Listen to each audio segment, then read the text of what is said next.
Paso Robles locals are remembering the 81st anniversary of D-Day in a big way.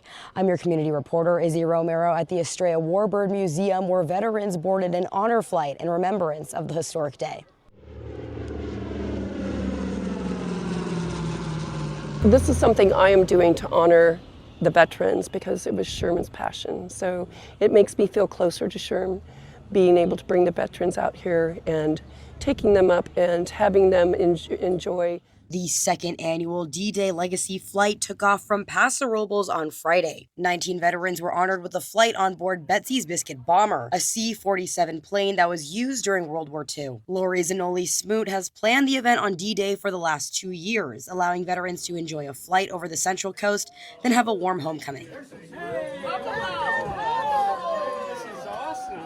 The tradition was started as a way to give veterans who could not take a proper honor flight to Washington, D.C., a way to receive recognition.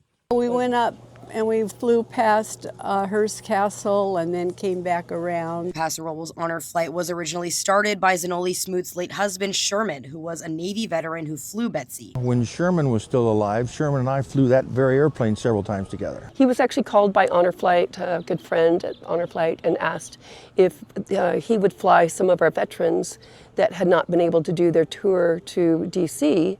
for their tour of honor, and he said absolutely.